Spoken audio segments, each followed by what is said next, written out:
December 2024, Saks Fifth Avenue becomes the largest luxury retailer in the world. It has just bought its biggest rival. 13 months later, it's bankrupt.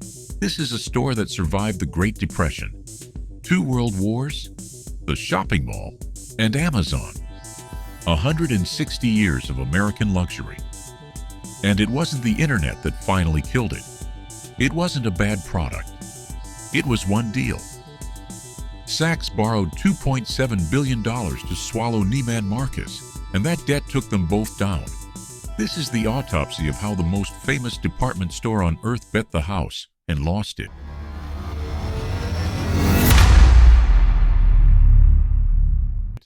To understand how far Saks fell, you have to understand what the name meant. 1867, a man named Andrew Saks opens a store in Washington.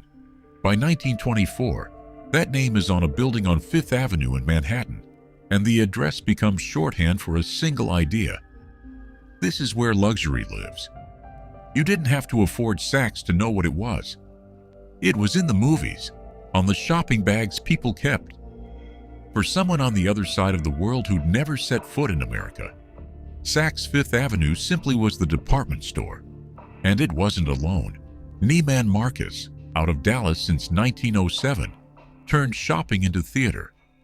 Christmas fantasy gifts, his and hers airplanes, experiences you told stories about for years.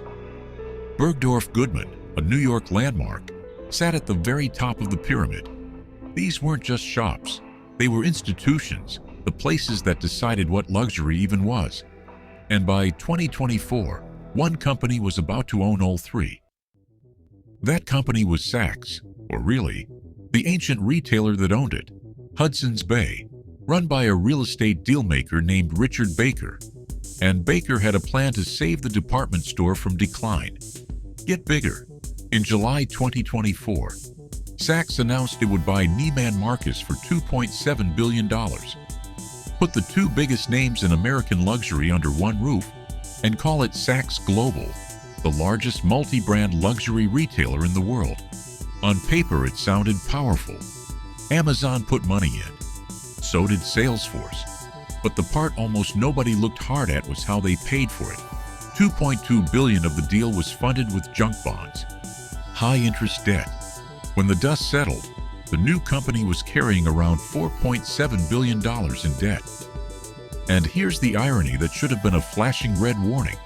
Saks was buying Neiman Marcus with borrowed money, and Neiman had gone bankrupt itself just 4 years earlier. They didn't just buy a rival. They bought a rival's problems and put the whole thing on a credit card. In December 2024, the deal closed. Saks was, officially, the biggest luxury retailer on earth. It would stay that way for about 13 months. Quick aside, if watching legendary companies talk themselves into a crater is your thing, subscribe. There's always another one on the table.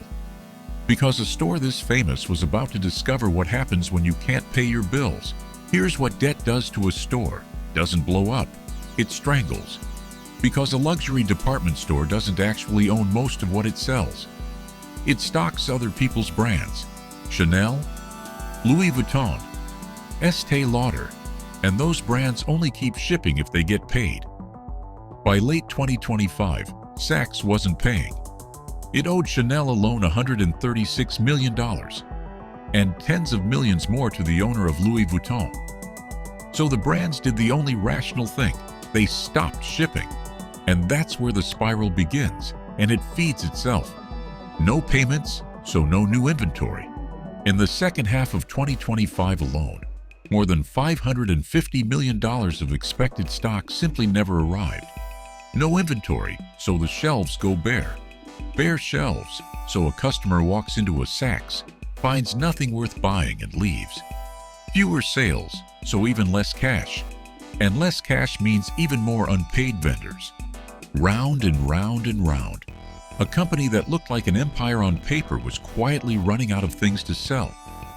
On January 13, 2026, 13 months after becoming the largest luxury retailer in the world, Saks Global filed for Chapter 11 bankruptcy. So where does it stand today? Saks survived, Sort of. It came out of bankruptcy with its debt cut by about 75%, down to roughly $1.2 billion, plus $500 million of fresh money. But survival came at a price. A chain that once ran nearly 200 stores is down to about 62. And in the cruelest twist of all, the company that emerged has a new name, Exemplar Luxury Group, and it's fronted not by Saks, but by Neiman Marcus. The brand Saks borrowed billions to swallow is now the one out front. The acquirer erased itself. Quick note, nothing here is financial advice. This is just the record. But the analysts covering the comeback have called the turnaround forecast, in their own words, far-fetched. The crater is stabilizing, but you can fill it in. And the ground is never the same. Here's what actually broke Saks, and it wasn't Amazon. And it wasn't the death of the department store. Yes, retail was getting harder. Yes, luxury shoppers were starting to buy straight from the brands. But Saks was 160 years old. It had survived harder than this. What it could not survive was the debt it took on to look bigger. Because debt does one specific brutal thing. It removes your cushion. A business with cash can limp through a bad year. A business drowning in interest payments can't afford a single one. Saks didn't buy strength. It bought size with borrowed money, and size is not the same as safety. That's the lesson, and it's bigger than retail. You cannot borrow your way out of a shrinking business. Growth you buy with debt isn't growth. It's a bet that nothing goes wrong. And something always goes wrong. Bud Light stood for nothing. Target flip-flopped. Saks bet the house on one deal. 3 different sins. The exact same crater. And here's the part every business owner should sit with. Saks wasn't a failing company that got desperate. It was a legendary one that felt invincible and reached for the biggest, most expensive move on the board, simply because it could. Confidence is the most expensive thing a healthy business can buy. If you're not sure whether your next big move is strength or just size, that's exactly the moment to have someone take it apart before it costs you anything. A free, no-pitch brand teardown. Links in the description. One question before you go, and I read every answer. Which too big to fail brand do you think is one bad deal away from an episode? Put it in the comments. And if you want to see another empire talk itself into a crater, the Target autopsy is right here. This is Crater.